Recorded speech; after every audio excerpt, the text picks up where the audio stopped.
Ketika orang banyak berbondong-bondong datang, yaitu orang-orang yang dari kota ke kota, menggabungkan diri pada Yesus, berkatalah ia dalam suatu perumpamaan.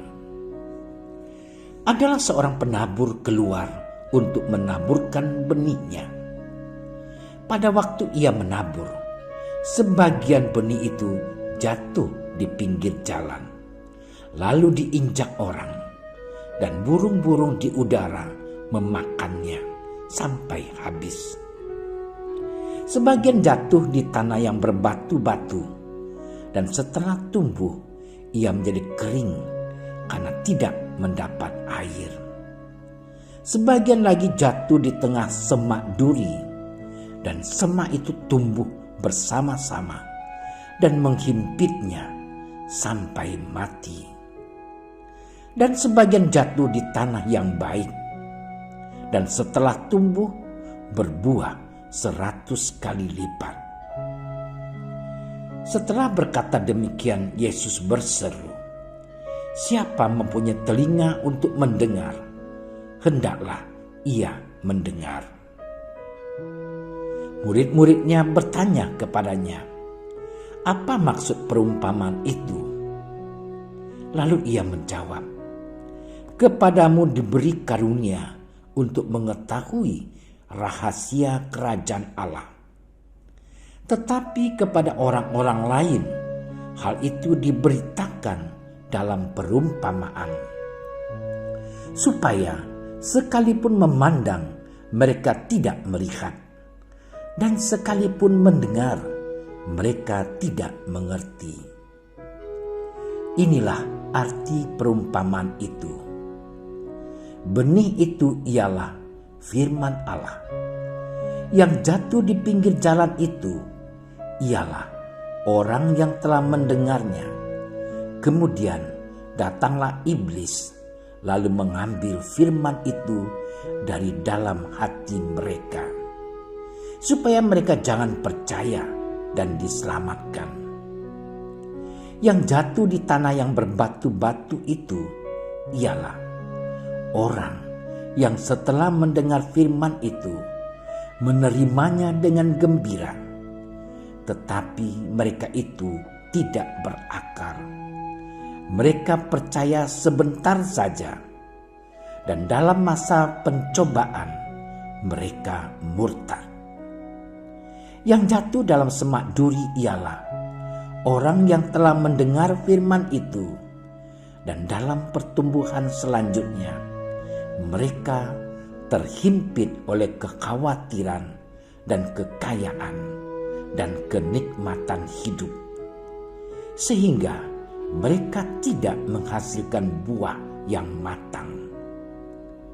Yang jatuh di tanah yang baik itu ialah orang yang setelah mendengar firman itu menyimpannya dalam hati yang baik dan mengeluarkan buah dalam ketekunan. Demikianlah Injil Tuhan.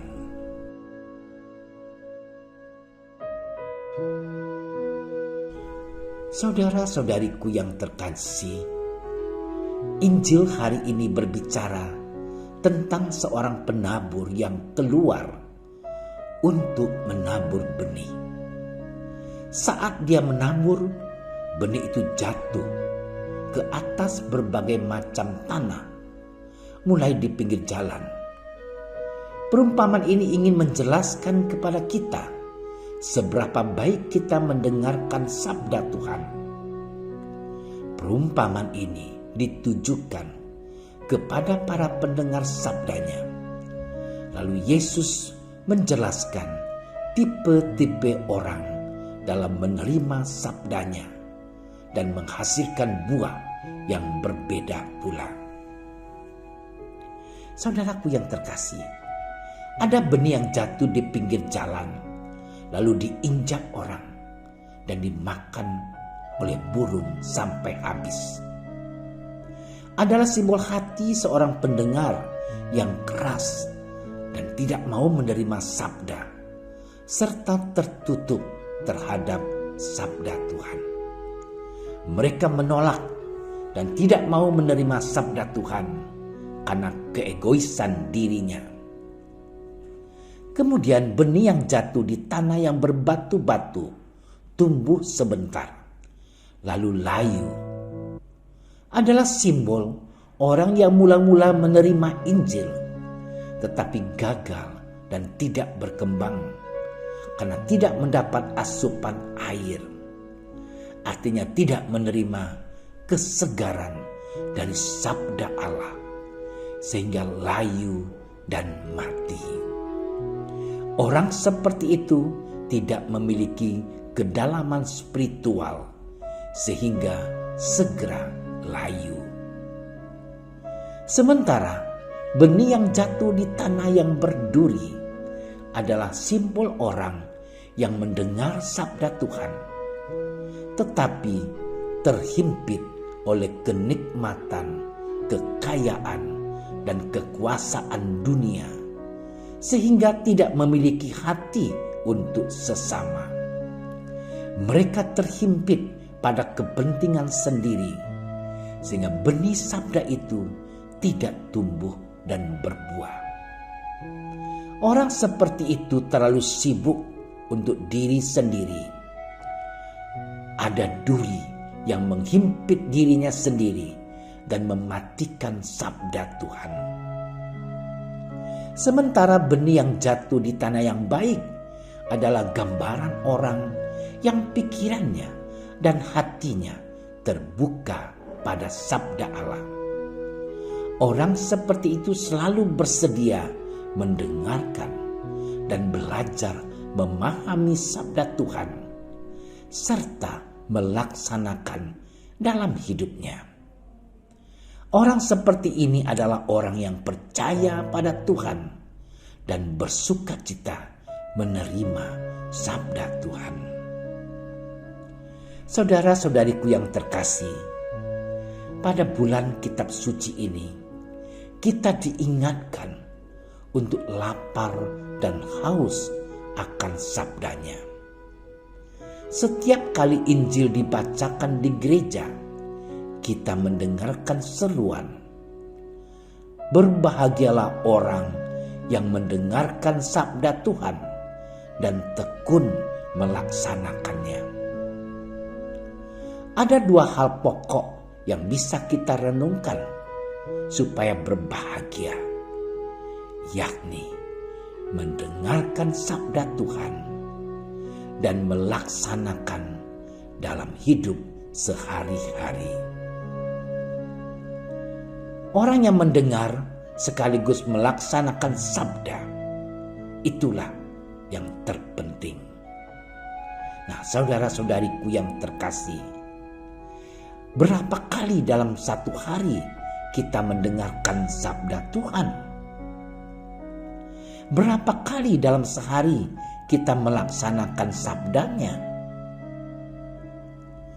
Mungkin kitab suci kita ada di lemari, sudah berdebu dan tak pernah kita baca. Tetapi di masa pandemi ini ada banyak tawaran lewat misa online, renungan online, sabda Tuhan online. Apakah itu menggerakkan hati kita untuk mendengarnya? Atau justru memilih hiburan-hiburan lain yang lebih mengasyikkan? Memilih sabdanya atau memilih tawaran dunia? Saudaraku yang terkasih, marilah kita menjadi tanah yang baik dan subur bagi sabda Tuhan, dengan belajar mendengarkan sabdanya dan melaksanakannya dalam hidup kita sehari-hari. Tuhan, sabdamu adalah jalan menuju kebijaksanaan. Bukalah hati dan pikiran kami untuk mendengarkan sabdamu dengan penuh sukacita. Dan bukalah telinga kami untuk mendengar panggilanmu, agar kami dapat memahami kehendak-Mu, serta gerakkanlah kaki dan tangan kami untuk menjadi pelaksana sabda-Mu dalam hidup kami sehari-hari. Amin. Terima kasih sudah menyaksikan renungan hari ini. Jangan lupa like, subscribe, dan aktifkan tombol loncengnya agar Anda yang pertama mendapatkan notifikasi updatean renungan harian dari Komsos Keuskupan Padang. Dan bagikan ke sosial media agar saudara-saudara kita dapat mendengarkan dan merenungkan firman Tuhan.